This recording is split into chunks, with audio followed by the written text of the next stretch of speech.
ఈరోజు వైఎస్ఆర్ కాంగ్రెస్ పార్టీ విభిన్న ప్రతిభావంతుల విభాగం రాష్ట్ర నాయకత్వం నుండి అలాగే జిల్లా రీజనల్ విభాగం జిల్లా అధ్యక్షుల ఆధ్వర్యంలో ఈరోజు వైఎస్ఆర్ కాంగ్రెస్ పార్టీని అత్యధిక మెజారిటీతోటి ఈ పార్లమెంట్ సెగ్మెంట్లో గెలిపించే దిశగా దివ్యాంగులందరూ కూడా పనిచేయాలనేటువంటి ఆకాంక్షతో ఇక్కడ రావడం జరిగింది. ఈరోజు ప్రధానంగా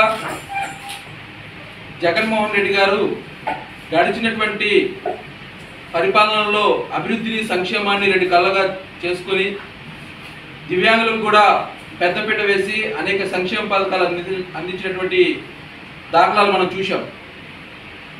ఈరోజు ఏదైతే ఒంగోలు పార్లమెంట్ సెగ్మెంట్లో ఉన్నటువంటి అన్ని నియోజకవర్గాల్లోనూ అట్లాగే ముఖ్యంగా ఒంగోలు టౌన్కి సంబంధించినటువంటి మాజీ మంత్రివర్యులు శ్రీయుత బాలినేని శ్రీనివాసరెడ్డి గారి యొక్క విజయాన్ని కాంక్షిస్తూ అలాగే ఎంపీ అభ్యర్థి అయినటువంటి చెవిరెడ్డి భాస్కర్ రెడ్డి గారి విజయాన్ని కూడా కాంక్షిస్తూ ఈరోజు రావడం జరిగింది. ప్రధానంగా దివ్యాంగులందరికీ కూడా ఈరోజు ఒక సమాచారాన్ని అందిస్తా ఉన్నాం. ఈరోజు మాయా కూటమి తీసుకునే మాయా కూటమి యొక్క మాయా మేనిఫెస్టోని దివ్యాంగులు అందరూ కూడా నమ్మాల్సిన అవసరం లేదు. ఎందుకంటే గత చరిత్రలో మనం చూసాం, ఏదైతే చంద్రబాబు నాయుడు హయాంలో మనకి దివ్యాంగులందరం కూడా పడినటువంటి ఇబ్బందులు అన్నీ ఇన్ని కాదు. ఆనాడు దివ్యాంగులను వైకల్య శాతంతో ముడిపెట్టి 80% ఉన్న వారికి ఒక రకంగా, మరి అలాగే 100% ఉన్న వారికి ఒక రకంగా పెన్షన్లు అందించి దివ్యాంగ సమాజాన్ని సగానికి నట్టేట్టు ఇచ్చినటువంటి ఘన చరిత్ర ఆనాడు ఉన్నటువంటి టీడీపీ వారిని చెప్పేసి తెలియజేస్తూ, ఈనాడు కేవలం అధికార దాహం కోసం, అధికార కాంక్ష కోసం చంద్రబాబు నాయుడు పడినటువంటి కుట్రలలో మరి దివ్యాంగులందరూ కూడా పడకుండా మంచి ఆలోచన చేసి మరి వైఎస్ఆర్ కాంగ్రెస్ పార్టీని ఖచ్చితంగా ఆదరించాలని చెప్పేసి పిలుపునిస్తా ఉన్నాం. అట్లాగే చెప్తా ఉన్నాం, ఈరోజు ఏదైతే స్థానికంగా ఉన్నటువంటి బాలినేని శ్రీనివాసరెడ్డి గారు ఉన్నారో మరి ఆయన గెలుపు కోసం మనందరం కూడా ఈ టౌన్లో మనం కష్టపడి పనిచేయాలని చెప్పేసి పిలుపునిస్తా ఉన్నాం. ఎందుకంటే సౌమ్యులు పెద్దవారు మంచి మనిషి, దివ్యాంగులను నిత్యం కూడా హక్కులు చేర్చుకుని వారికి అక్కర్ల అవసరం తీర్చేటువంటి మంచి మనిషిని మనం ఆదరించాలని చెప్పేసి పిలుపునిస్తూ ఈరోజు ఏది ఏమైనప్పటికీ కూడా మరి ఈనాడు మాట్లాడుతూ ఉన్నారు. నిన్నగాక మొన్న పవన్ కళ్యాణ్ కూడా మాట్లాడుతూ ఉన్నాడు. ఏమని మాట్లాడుతున్నాడంటే, ఆయన దివ్యాంగుల యొక్క బాధలు చూస్తే, దివ్యాంగుల యొక్క కష్టాలు చూస్తే గుండె కరిగిపోతుంది అని చెప్పేసి మాట్లాడుతున్నాడు. పవన్ కళ్యాణ్కి ఒకటే క్వశ్చన్ చేస్తా ఉన్నాం, ఎన్నిసార్లు నీ గుండె పగిలిపోయింది పవన్ కళ్యాణ్ చెప్పేసి అడుగుతా ఉన్నాం.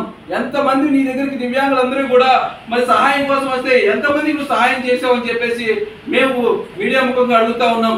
ఈరోజు నైవంచన చేసి నైవంచన మాటలు మాట్లాడొద్దు అని చెప్పేసి తెలియజేస్తాను. ముందు నువ్వు పూర్తిగా చట్టాలపై అవగాహన తెలుసుకోవాలని చెప్పేసి హెచ్చరిస్తా ఉన్నాం. ఈరోజు నువ్వు అబద్ధ హామీలు ఇస్తా ఉన్నావు. ఏదైతే ఎన్డీఏ కూటమి అధికారంలోకి వస్తే దివ్యాంగులు దేశవ్యాప్తంగా గుర్తించే విధంగా SC ST prevention of atrocity act ఎలాగైతే ఉందో అలాగే మీకోసం ఒక చట్టాన్ని చేసి అసెంబ్లీలో మరి బిల్ పాస్ చేస్తానంటున్నావే, నీకే దిక్కు లేదు అసెంబ్లీకి వచ్చే దిక్కు.